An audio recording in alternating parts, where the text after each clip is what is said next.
Today, we're going to talk about stakeholder management. My name is Jason Brett, and I want to welcome you here to Product Coffee. One of the things that we have been hearing a lot about each week as we schedule these product coffees, I ask the question, what's on your mind? What product management question or challenge are you dealing with right now? And when we have these conversations in the networking roundtable at the beginning of Product Coffee, I ask you what has your attention. And one of the themes that I hear over and over again all comes back to this notion of stakeholder management. How can I move my leaders? How can I make sure that they have the perspective that they need to have to understand what we're focused on and why we're focused on? How can I make sure that we're aligned? And how can I make sure that I have their support? Stakeholder management can mean a lot of things. But today, we wanted to get back to a roundtable and the whole foundation of Product Coffee. We started these weekly sessions out by saying, hey, let's get a bunch of product people together and grab coffee and talk about product management stuff. So I would love to invite everybody to keep their cameras on for today's session, because the whole point of today's session is not for Jason to sit here and talk and tell you what I think. It's for us to talk together about our experiences and what we've learned and what's worked and what hasn't worked, and ask questions of each other and push on this concept of stakeholder management together. I will tee it up, though, with kind of a few seed questions as we go. One of the things that I saw come across as I was preparing for this session is really we're going to get to this one. We're going to talk about stakeholders across different time zones, but I want to start off with just getting to a common understanding of what a stakeholder is in your organization. And I think we all have different perspectives. I would love to hear from many of you. You can type in the chat, or you can throw your hand up, or you can jump on voice and tell me, when you think of your stakeholders, what are the categories of stakeholders that who are important to you? Can I go first? Yeah, go, Soumya. I usually categorize very simplistic purposes too, like internal stakeholders and external. External stakeholders are the ones who pay money to buy your product, to use it. Internal stakeholders, on the otherwise, are the ones who gets you all kinds of information, or who gets the people who pay the money to the door, starting from sales, from marketing, from your client success people. Client success people are not getting your clients, but they are keeping the clients and getting the revenue continuously. So I simply divide them as two different categories. I meet with both of them on a regular basis. More so the internal stakeholders more than the external stakeholders. When I join any new place, I highly rely on the internal stakeholders to help me with understanding the product, what happens in the industry, every kind of information, because they have a higher stake in helping me, because I'm going to be managing the product. So usually internal stakeholders are probably the best friends you can call when you go and take over a new product or things like that. I love that division of external versus internal, with the external being, these are the people that are paying us money, essentially. And the internal being, these are the people that are bringing the people who pay us the money and servicing the people who pay us the money. I think that's a great division. And by the way, I threw into the chat a link to the notes document for today. I'm trying something a little bit different today, but we do have a notes document, or a Google Doc, that I opened up for us to take notes as we kind of gather these insights today over at productcoffee.com/notes. And you can bookmark, and once you get to that file, you can bookmark it, you can save it in your own Google Drive. But I'd encourage everybody to take notes, ask questions, drop your own insights, drop links into that document as we go through today's conversation, so that we create a permanent record of what we talked about here today. So join us over there at productcoffee.com/notes. And Mark Isbitz, let's hear your take on stakeholders. Yeah, I agree with Sonia. I do have a slightly different take, and I agree with the external versus internal. For me, external, though, aren't just people who buy the product, but it's people who can influence my product as well. So that could be, people within a client who are not necessarily the buyers, but maybe the users, or people who are decision makers when choosing to purchase whatever it is we're selling. But internally, to me, it's anybody who has any kind of buy-in into the success of the product and or the vertical that I'm working in. So that's everything from the development team to QA to marketing to sales to implementation, and then on up to the leadership. So it's not just about the revenue; it's really about the overall success, and that leads into things like the maintenance of the product, the life cycle, the sales cycle, pretty much everything. So to me, it's a very big tent that you're dealing with when you talk about stakeholders. Yeah, there are. It's a broad spectrum. Absolutely, Ram Prasad. Hi, Jason. So to add to what Mark said, in a B2B context, it's important to add that the people who buy normally are not the people who use, and the motivations and what is important is different for both these types of stakeholders. So it's kind of very important to make sure that you are getting feedback and that you are keeping both sides in the loop. So yeah, my 2 cents. Absolutely. So yeah, there's a definite distinction in the B2C versus the B2B, in the buyer versus the user, and the buyer's own stakeholders and the user's own stakeholders in B2B. That net gets cast even wider. So there are definitely some unique or some different characteristics in B2B product management when it comes to stakeholders. I found an article, and I'll paste a link over here in the document as well. But it was a product plan that actually, it did a very nice job of breaking out types of stakeholders, even beyond internal and external. It really focused on internal stakeholders, but it brought a concept into focus for me that was really around how you organize and think about the stakeholder groups that you deal with. And it proposed dividing those stakeholders into some functional categories. And this wasn't, once again, it was focused on internal stakeholders. And engineering was one set of stakeholders. And then there were the executive stakeholders, and there were sales stakeholders and marketing stakeholders, which it treated a little bit differently. And the idea was that each of these stakeholder groups, and this gets back to what we were talking about with Mark earlier on the call when we were doing the introductions. The value of this categorization of stakeholders was that you could take each of these groups and develop a strategy for managing stakeholders in each of those groups. So for executive stakeholders, here are the things that they're going to be focused on, that they're likely to be focused on. For your engineering stakeholders, here are the things they're going to be focused on, what they need from you and what you need from them, and how you can communicate and kind of manage those relationships.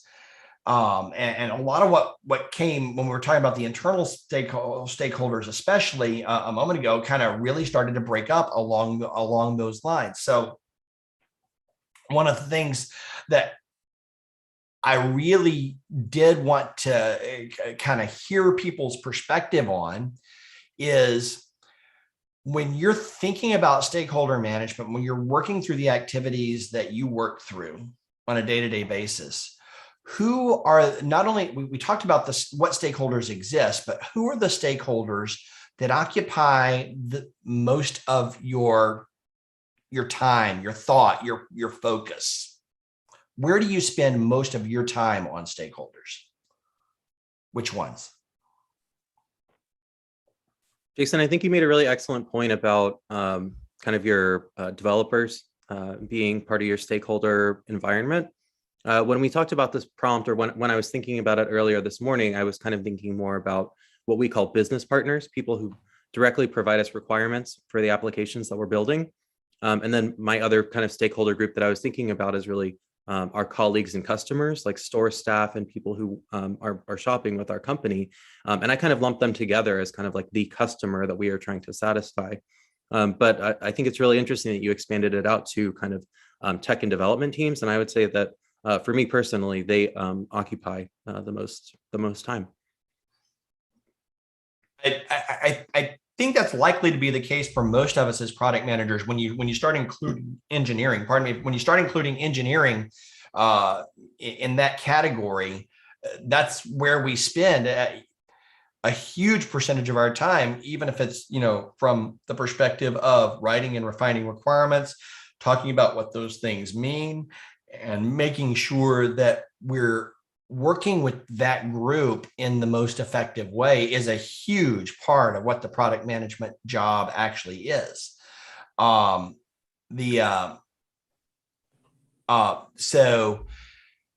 who else? Yeah.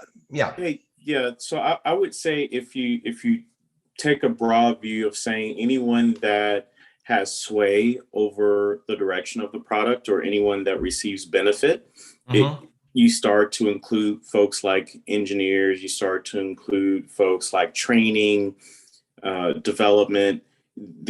All of a sudden you have this 360 view of the folks that are your stakeholders, and it's up, down, across, and you have to manage for those different altitudes so that folks can understand, one, if they're working on the product, how does their work tie to bigger outcomes for the company?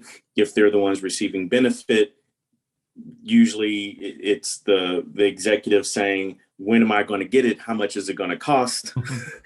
So I would ask folks to take a broad view so that you can get as much input and well-rounded view of where you should be going with the product, because oftentimes we may focus on a particular stakeholder group, say sales or the large customer, and suddenly the product goes off in a funky direction and maybe misses the mark. Yeah. We have an internal, it's interesting because we have a large customer base, but we also have a built-in set of internal users that is pretty finite, and balancing the two is always interesting. And then you have their leaders and then their executives and whatnot. And suddenly you could potentially pivot and over-index on small things. So I would always say, take a 360 view, always include everyone. There's a finance stakeholder who's thinking about what can be capitalized versus what's operational expense.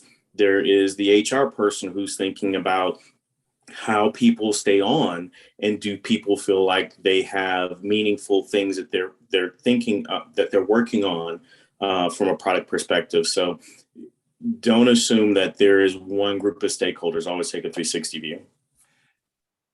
Yes, and you did something else that was really important there, Cavell, that I was hoping we would get to. You talked about what was motivating each of those stakeholders. You weren't just talking about what they were asking for. You dug deeper into when you gave the HR, we're focused on, do we have the right people working on things that are meaningful to them organizationally?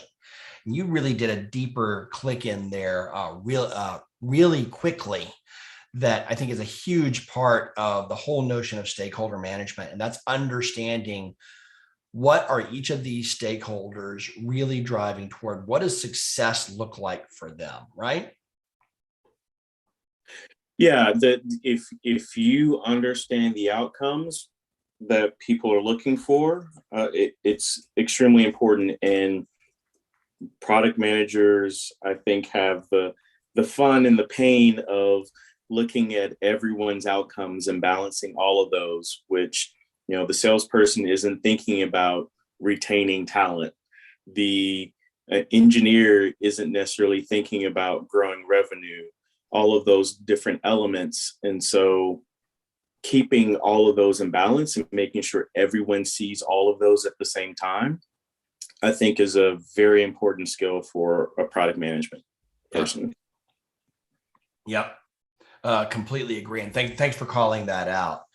And I think in line with what you were saying about kind of that developing that 360-degree view as well, there is everyone familiar with Miro, M-I-R-O?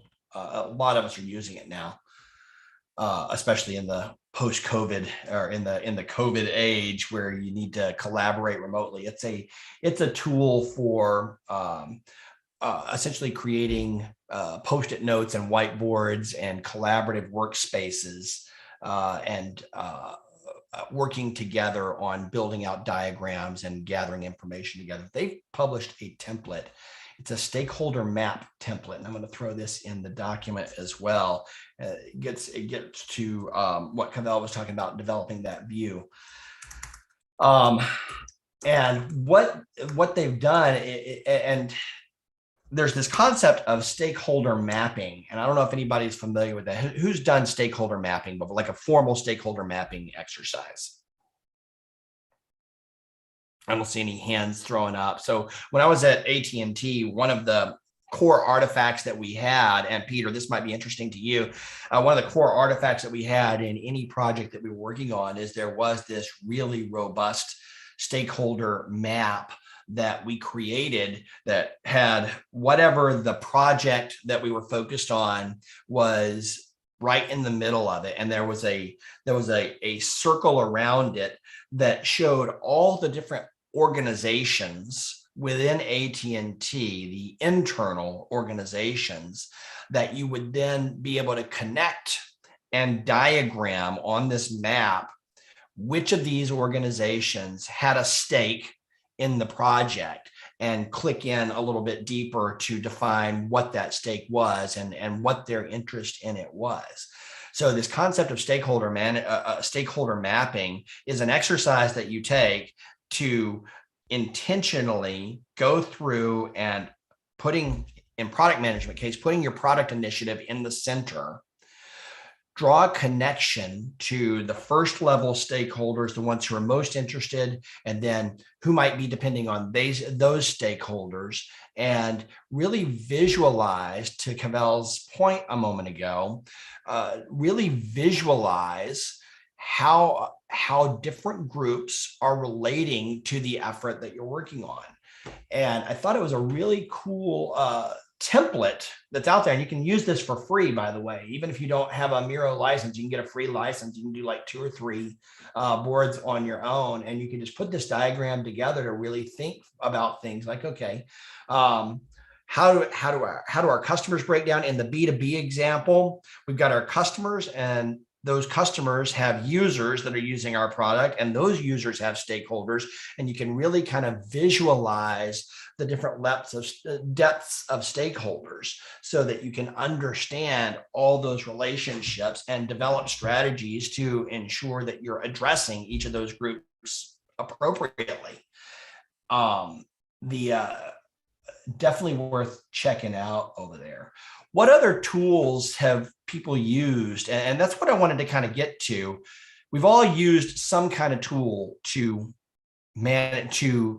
develop our stakeholder management strategy and our stakeholder management perspective.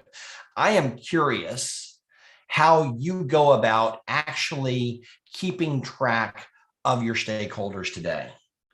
And Jerry, I don't know if your hand's up for that or something else, but I see you got your hand up. So go ahead and jump in here while everybody thinks about that question for a minute. Yeah, I actually did raise my hand when you asked about stakeholder mapping. Okay, great.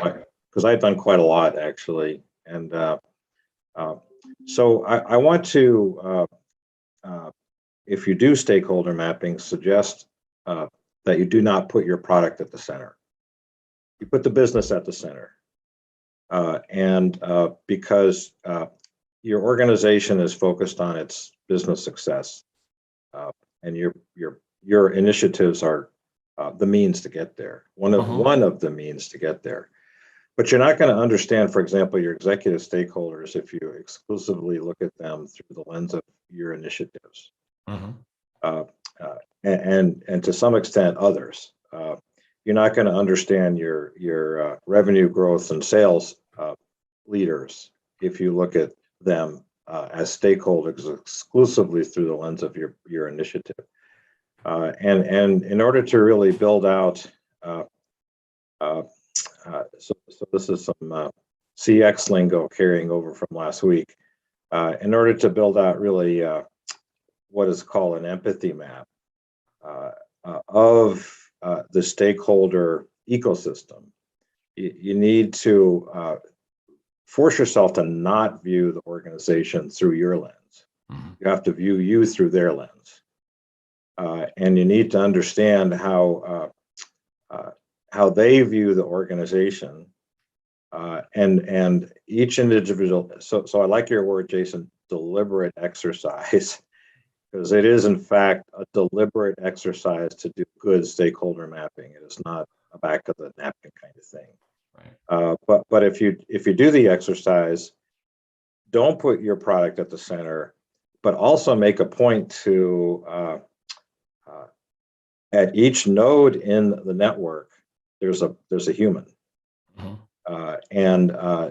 you need to get to know that person, and you also need to get to understand their stakeholder map in order to understand the world that they live in. And then you begin to understand why your executive team only has 7 minutes for you on their weekly meeting, and why it's important to carefully shape your messaging and be efficient in the use of time and things like that. When the sales leadership comes into town for their monthly meeting, they're running around trying to close deals, right? So you got to understand all that from their point of view before you say, hey, I'd like 4 hours with your team to go over the product roadmap, because chances are they're gonna not have 4 hours to give you. So just a couple of tips. Don't put your product at the center. Put the company at the center. Figure out where your initiatives fit in that ecosystem. But then for each node in that map, remember there's a human that you need to understand what their ecosystem is in order to really peel back, get to know that person and understand how to serve their interests. I think you raise a really good point there, and I'm gonna say yes. And I think you're absolutely right. I think there are two perspectives to think about, at least two perspectives to think about your stakeholders from. One is the to your point, the business, and if you're thinking about from a career planning and a career management perspective, you've definitely got your stakeholders as a product manager. Who are my stakeholders in the business on an overall basis? Who are the business's stakeholders is certainly a level of it, and who are the stakeholder groups within the organization. For an individual product initiative, there are groups within that business. There are stakeholders that may exist as business stakeholders, though, that have absolutely no real stake in that product that is significant enough that they're going to need to follow the development or follow the outcomes of that specific product initiative.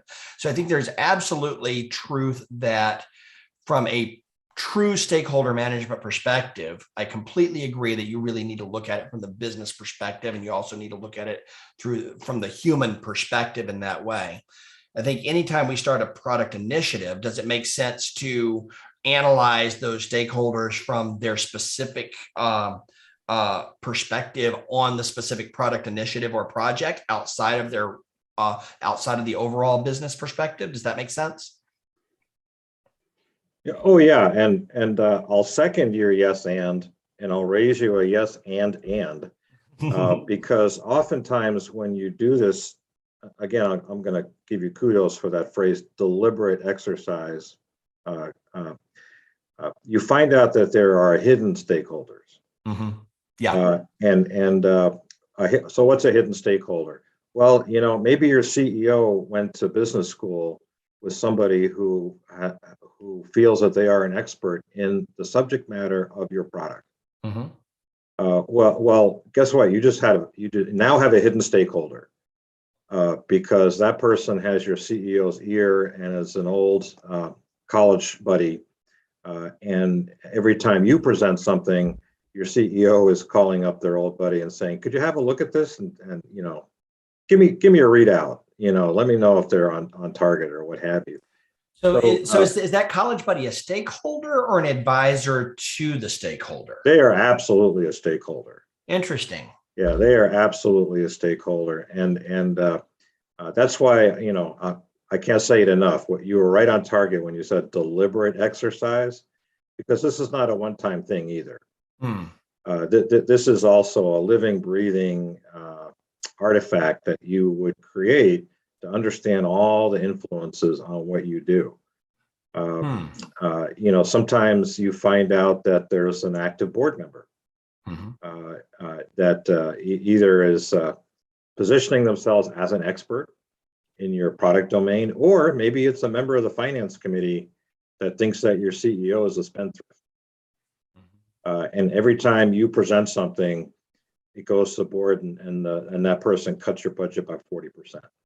I'm trying to, yeah. Well, and I'm exploring that thought, and we kind of went back. We talked about the definition of stakeholders earlier, and I think you drew something into very sharp focus for me that I hadn't considered before in that definition of stakeholders. I am not sure that I agree that the CEO's buddy is a stakeholder. I'm putting them in the category of influencer, and here's why. And I would love to have, and we can continue this debate. I'm putting them in the category of influencer and not stakeholder, as you have described this individual, because they are not impacted. Their role, their job, their income, their financial standing, their job satisfaction is not impacted by the product. They are serving as an advisor to their friend in that specific example. But if the product goes off the rails, it doesn't hurt the advisor. It doesn't hurt the CEO's friend. He makes no financial benefit. Now, if the CEO's friend is a shareholder, then then it shifts. They become a stakeholder because now they are impacted by the success or failure of the product. And so I think part of the definition of stakeholder, as I'm thinking about it, very clearly has to be someone who is impacted by the work that you're doing. Yeah, in your ecosystem. So thank you for that clarification. Because if you're in a startup, that board member's friend might be a major investor. Or even some smaller, not so small companies, may have been a founder, a co-founder years before you got involved. So I would just add one last thought. So I'm not dominating this conversation. Your stakeholder map and your deliberate exercise that generates it has to be unique to your organization. You can't copy a template. You can use a template to guide you, but at the end of the day, you're going to have a unique deliverable for your situation. Yeah, I completely agree. And I think having a framework for evaluating that gives you the starting place to go through it and develop that unique diagram for your own business. I completely agree. And I think there are definitely some kind of common stakeholder groups. And I love the 4 in that product plan article that really talked about, I don't think it was exhaustive. I think there are other stakeholder groups beside those, but these are probably some of the biggest ones, with engineering, executives, sales, and marketing as kind of 4 key stakeholder groups, internal stakeholder groups. And what I wanted to shift to is so we've identified our stakeholders and who they are. And we've talked about engineering, and we've talked about executives a lot, but let's click in a little bit deeper. And I am curious how folks on this call, if engineering is a stakeholder group that maybe we don't consider as a stakeholder group in as intentionally as we sometimes should, and we're going to start doing that today. What are the goals that the engineering group, that your engineering stakeholders are focused on that will drive what they care about and what they need from you?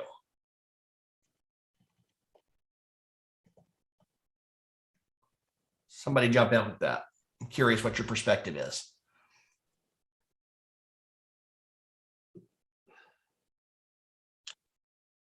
Say it again, Jason. Yeah.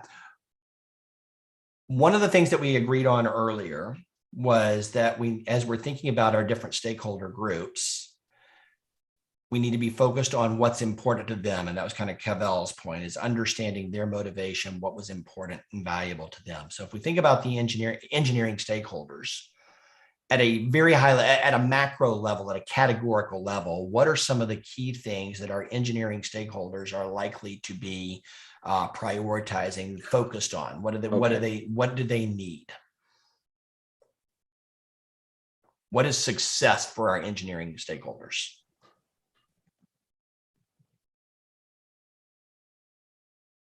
I think certainly delivering working software is success. It is a big part of success. Ram Prasad, you got your hand up. Go ahead.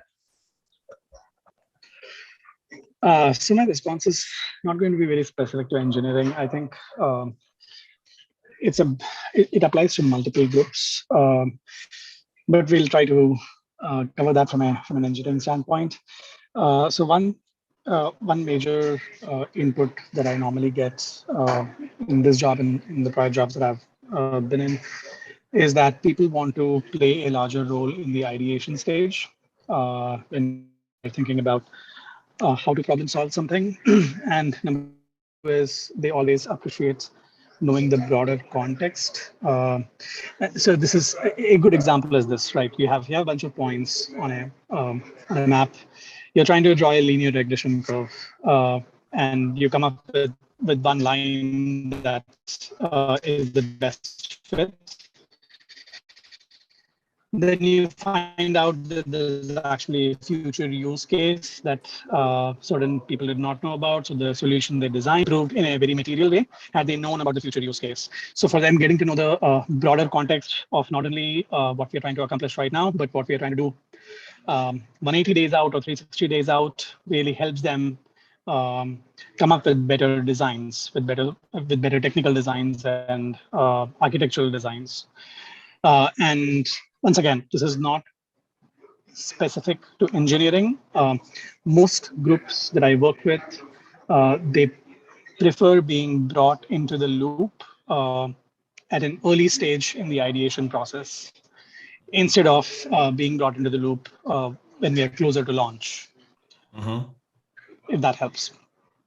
Yeah, I agree with that, and I think that while that is a generally applicable statement, I think it's especially applicable in the engineering stakeholder group. A lot of the teams that I have worked with, I think there are organizations are structured in different ways. And when we think about modern product management and modern product development and really kind of best in class product development, one of the things that I have seen as a really important characteristic of organizations that do it well versus organizations that very much don't do it well is feeding the engineering team, giving an engineering team specific requirements, say, go build this thing exactly this way in a detailed specification that they haven't got an understanding of the what and the why for, really does drive to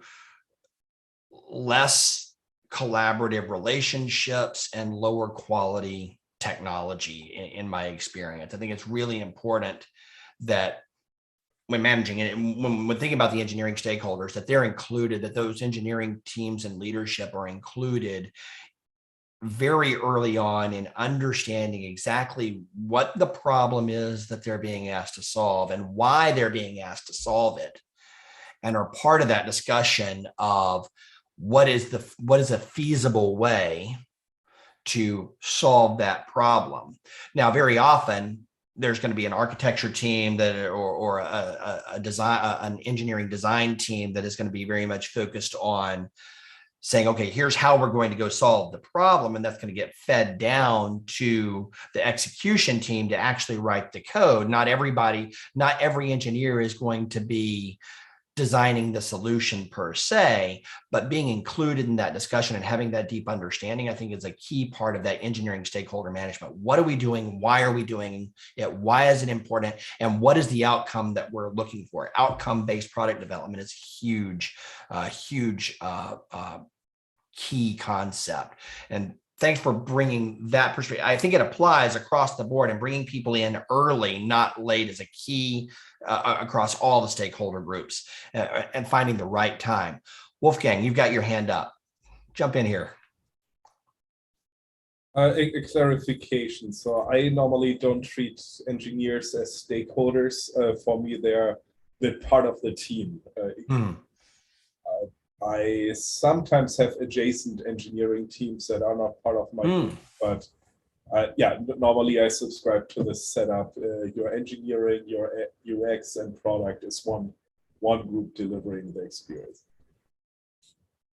That's an important perspective too, and I agree with that. And it's interesting.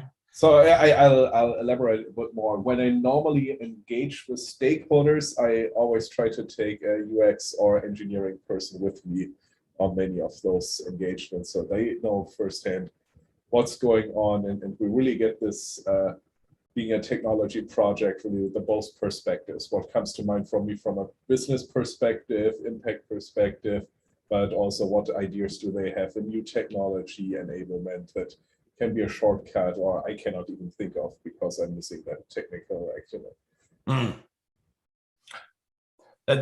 That's a great perspective and important as well. So there is that whole team view, and I'm gonna jump over to Soumya because I think she wants to build on that as well. Yeah, I 100% agree with Wolfgang's approach on the dev team not being a stakeholder, right? I don't see them as stakeholder. I see them as my team. They are the ones who delivers what the product managers think of, or an idea of like, hey, let's go this way. They are the ones who deliver actually. So every time when I go and talk about them with a client or with an internal stakeholder, when I say my team, let me get back to my team, I'm always talking about my development team, my engineering team. So that's why I always say, like, I did not see them as my stakeholder. One thing I do know is development want to understand what is the business problem you are solving. Rather than just throwing a piece of fix, like asking them to fix it, they do want to see the bigger picture. Getting them involved very early on in the stage helps in many ways, right? The infrastructure wise, how do you want to set this up, and the performance wise, and all the other ways too. Probably they have a better idea than we are. So I always say, like, take the problem to them, let them find the solution, right? I also believe that we should not tell the engineering folks how to do it. Right. Figure it out, right? So those are the things you just definitely need to think about it. I understand they are two different teams, but without product manager, they don't have work, right? Without them, we don't have a product. So that's why I always say, even though you don't call me as a single team, for me here, they are my team. Absolutely agree. And I think that extends ultimately to Jerry's earlier point. I think that extends to the whole business, because ultimately the entire business is should be pulling in one direction to achieve the goals of the business. So, but I think that relationship between product and engineering is where it's most clear, especially in modern product organizations. In some more some older school organizations, in much more waterfall type of environments, there's a lot more throwing things over the wall, where you've got you've got a requirements and an analysis team and a product team that then hands off a set of instructions and has the check-ins and the follow through with the engineering team. But the engineering team goes and interprets and does things. And then there's kind of checkpoints that come back, and it's not as tightly related as it is in modern product organizations. But even then, it is still one team driving towards one set of outcomes. It's how we align on those outcomes. Jim, you've got your hand up. Go for it. Yeah, just the thought, you know, stakeholders are not keeping the engineers engaged has been a challenge at my current company. And so one of the things that we started doing at the beginning of last fiscal year was not just the what and the why, but the why now. And so helping them understand what we call ruthless prioritization that goes into the giant list of projects that we're going to work on, and explaining to them why, you know, just because they think one project sounds really cool to work on, there's a larger, you know, business benefit of these other projects, and that's why the priority has been set as such. And so, you know, explaining to them why we're working on things in the order in which we are working on them from a roadmap perspective, kind of keeps them engaged as well. Absolutely. The why now, what is the urgency, and why is it important that we do it now? That's a really great addition to those filters and perspectives there.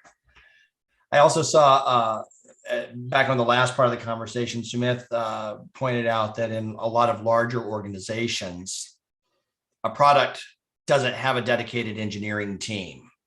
In a lot of organizations, you have a large engineering organization that will take on projects and tasks based on that prioritization that Jim was talking about. And there's a competition for engineering resources and those assignments can move pretty quickly.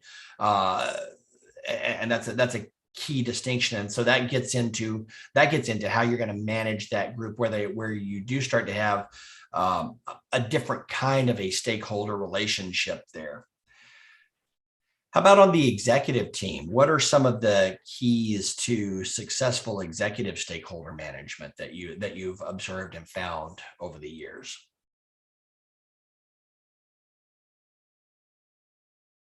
For me, I don't know if you remember, how many of you were here when we had Melissa Perry speak a few months back. Melissa came and she talked and she spoke about the board perspective. And one of the things that senior product leaders really do well is they understand the motivations of those executive stakeholders, and they get to the outcome that those stakeholders are focused on. So focus on the why we're doing a thing, and how and what we're getting to, and the result we're going to bring, or that we are bringing. And I think one of the things that Melissa said was those board members, they really don't generally care about the technology stack that you're using and even the feature details. What they care about is they care about the revenue.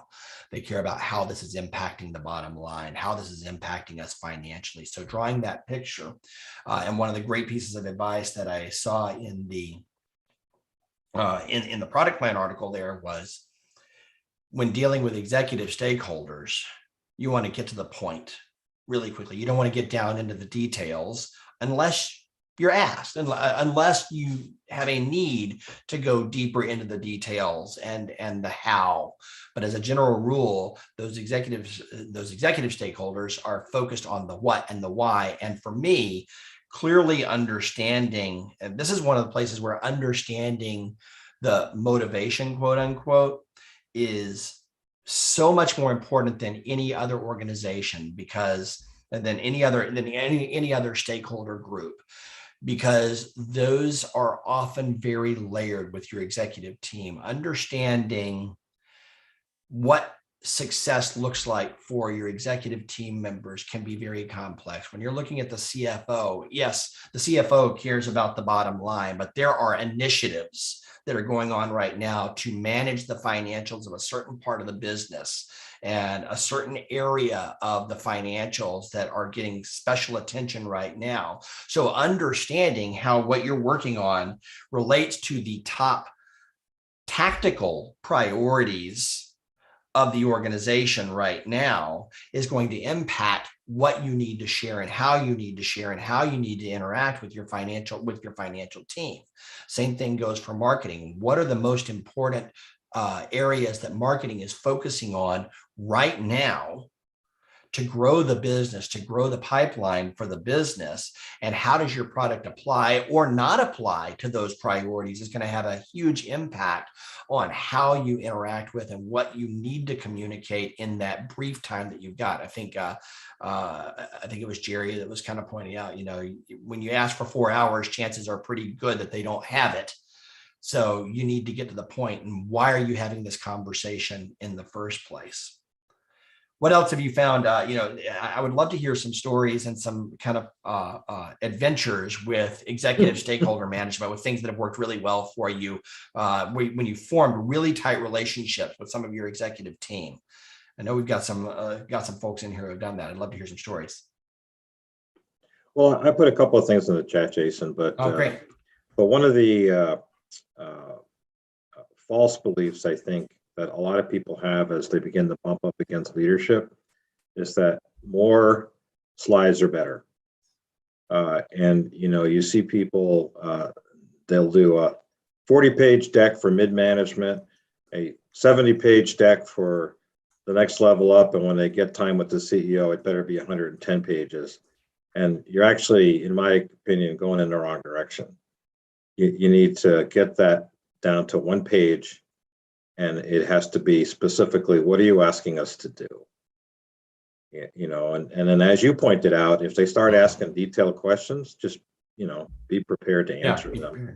Be fully transparent and forthcoming when those questions start to come in. But they're going to want to know in the 5 to 7 minutes they give you, what do you need us to do? What are you asking from us?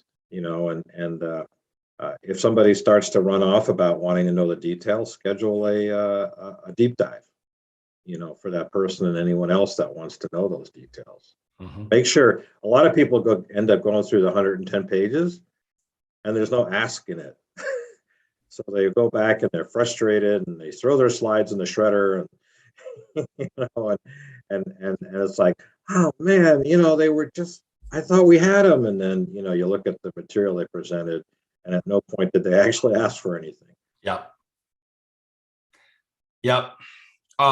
Absolutely.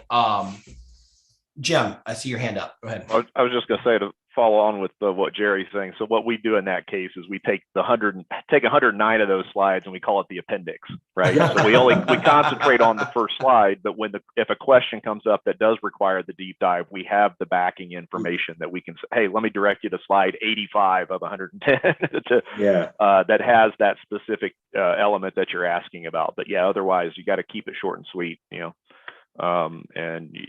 you don't have a lot of their time or their attention, so you got to make every minute count.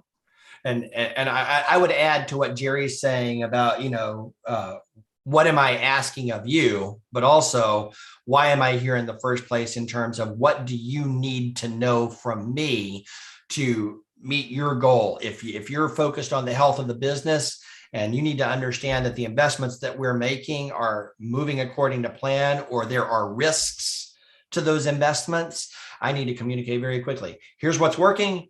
Here's what's not working. Here are the things that you may need to intervene on, or the things that you need to apply to your risk management model. And those have to become dispassionate to a great degree. It is a making sure that my leaders have the information that they need in order to manage their part of the business, in order to manage their focus.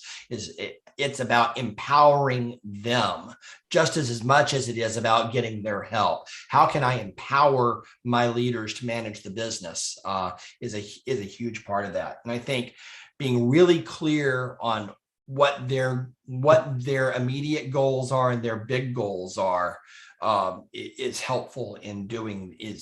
helpful in doing that. Let's see. One of the questions that came up, and how many of you on the call work with teams that are spread across multiple time zones? I do. A few.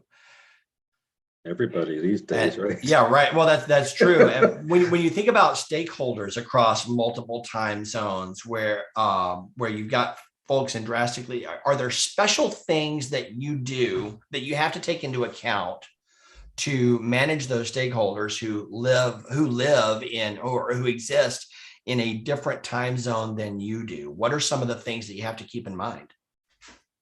I see Smith saying culture. Tell me about it. Are you in a place where you can turn your mic on, Smith? If you're not, yeah, go. No, I think it's one of the most important thing is culture. So you assume, I think one of my, I can say it's recorded and live, so it's difficult to say that, but I have Ukrainian colleagues who are engineers. And there was a time when we were talking about product, what they want to do, what we want to do, and so and so, and I'm not hearing something back for a while. So week after week after week. And almost something which I didn't knew early times, that they were not, some of them were not good with English. So they actually go after the conversation, 2 hours of me talking, going back with their leader and interpreting what was that in Russian or Ukrainian. So it was an oversight for a while, actually for a few weeks, because I wasn't sure why this is not resonating back to them and why can't they articulate it back to us saying, this, they got it.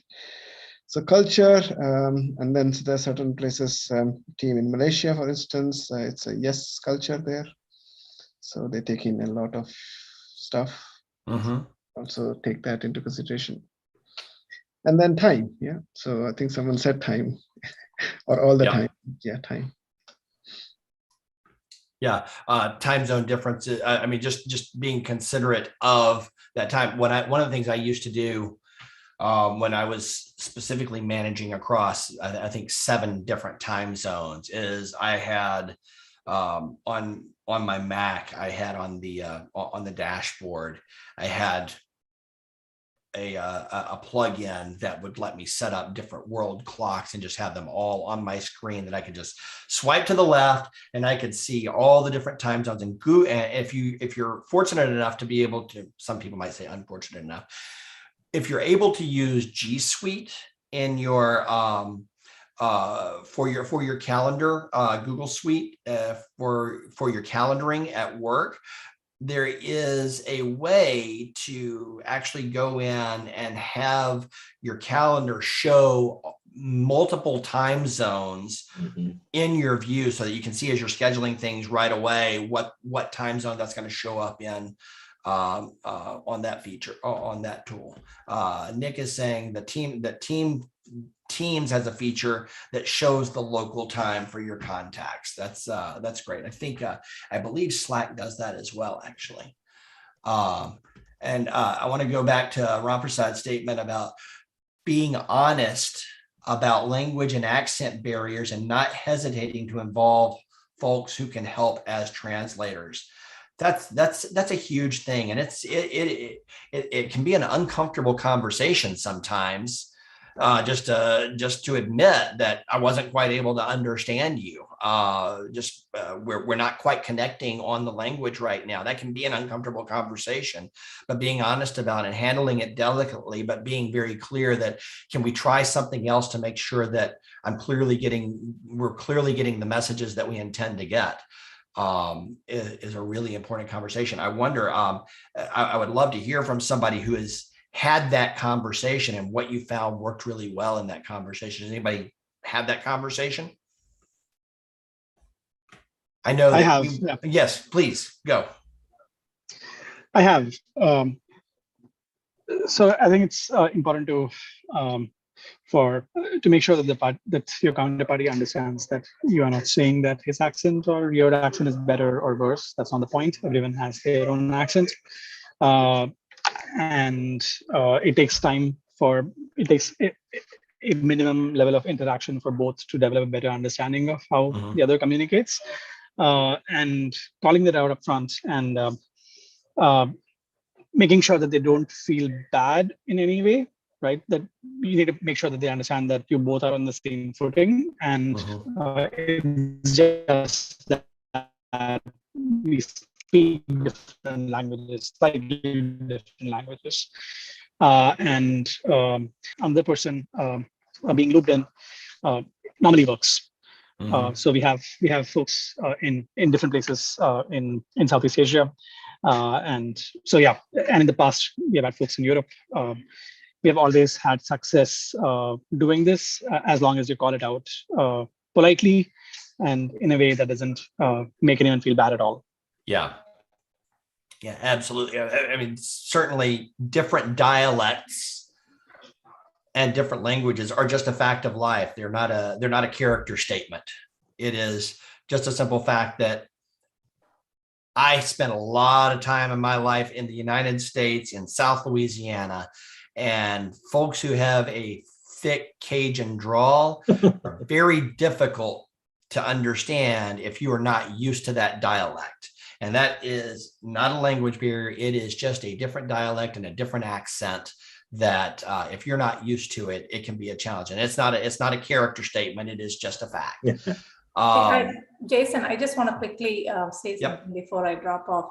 Yep. I think it all starts with empathy, trying to understand the backgrounds, the environments they work from. I have like so many experiences during COVID, like which we don't even think about, right? One of my QA had a child back in India. Her home is not big enough. Their parents came to help her. So there is always noise. There is always the small baby who's there. They have live in a 1-bedroom apartment, right? What do you do? So we gave her all sorts of leeway saying, you don't have to be on camera. You don't have to be on mic unless you are asked to. We were very, very considerate of including her in meetings that she doesn't need to be, right? We tell her, if you don't show up for a meeting, we will understand, right? So we have to go that extra mile to understand challenging situations.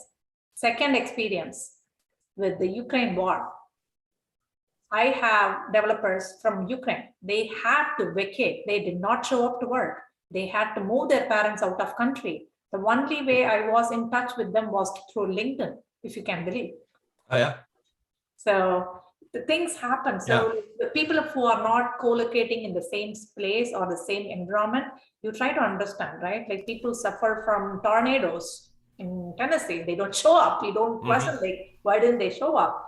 Something has happened, right? So you wait and then use your empathy in these timings. So anyway, thank you. Absolutely. And we are over time, but thank you, because you're absolutely right. Those that's not just about the time zone. It's about the geographic impact and the regional impact of the things that you're of the people that you're the regional environment and things to consider. Time zones do indicate geographic and regional differences. There are holidays to consider when you're scheduling things, and important times of the year that are going to cause different kinds of distractions or prioritization among your stakeholders, keeping all those things in mind. There was a question about, do I need a CRM to keep track of all of these things? Maybe. I would hope that you can have a deep enough understanding of the key issues in time zones, and to somebody's point earlier, really focusing in on making sure that you're aware of the time zone when scheduling things. I used to one of my big things is lunchtime. I think it's important to take a break in the middle of the day for everyone. And so I will work very hard to never schedule a meeting over someone's lunch hour, or over that noon to 1 hour, which I know is very American centric because that's when we do lunch in America. But at the same time, I try to make sure there's an hour that's held sacred in the middle of the day. Unless there are more than 3 time zones on a call. If there are more than 3 time zones, it becomes unmanageable. But being aware of that and being focused on what's too early, what's too late, I think that level of respect is one of the most important things that you can do. And then understanding the culture of the people that you're dealing with, so that you understand those different priorities, and keeping some notes, maybe a CRM or just a note in your contacts list, or in your project notes, or in your engagement notes, will help keep track of that. Maybe need something bigger. I think it's a fairly simple task, because most of us are going to likely deal with no more than 4 or 5 different time zones at any given time. Hopefully, there are exceptions, but hopefully most of us are keeping it fairly limited. We are over time. I want to thank everybody for joining us today. We will see you soon and hope you have a great week. Thanks for joining us at Product Coffee today. Bye, everybody.